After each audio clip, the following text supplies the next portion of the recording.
strengthened the very fabric of our democracy.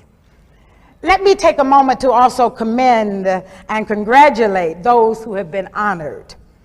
Through your efforts, you have affirmed the truth found in the statement made by Booker T. Washington.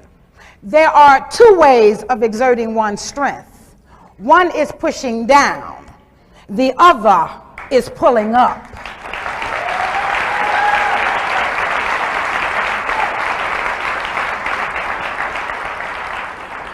And truly, that spirit of dedication, of perseverance, of courage, of commitment, of stick-to-itiveness is sorely needed in these times in which we find ourselves. Yes, these times. For some, perhaps the best of times. But for far too many, perhaps the worst of times. These times call not for merriment, but for movement, not for cheerful contentment, but for constant commitment. Now, before I go any further, I do have to make one thing perfectly clear. I am a 100% dyed-in-the-wool, card-carrying believer in the dream. That is capital T, capital D.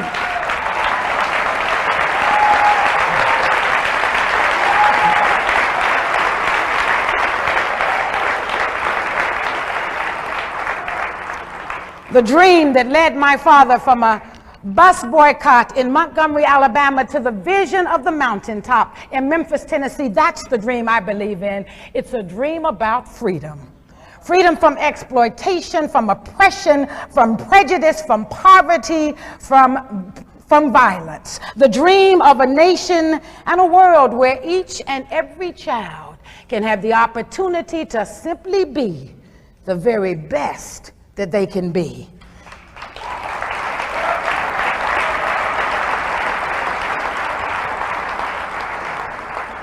I believe that along with racism, sexism, and anti-Semitism, homophobic attitudes and practices are unjust and unworthy of a free society and must be opposed by all Americans who truly believe in democracy.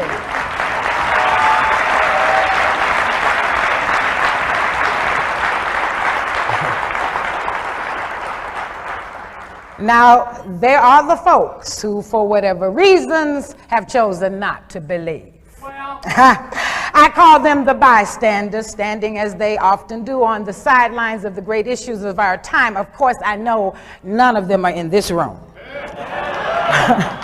But I think you will recognize them. I think they tend to fall into three groups.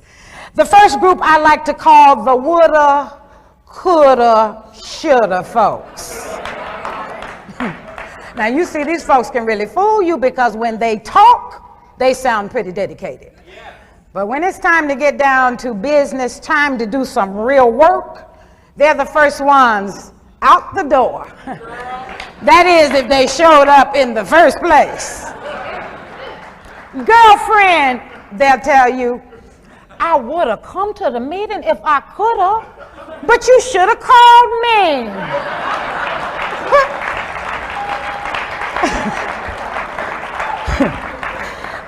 And then I would have asked my brother-in-law to ask his sister if her boyfriend could have run me by. Believe me, I woulda, coulda, shoulda. These folks are a trip. They can talk the talk, but you're in for a real disappointment if you expect them to walk the walk.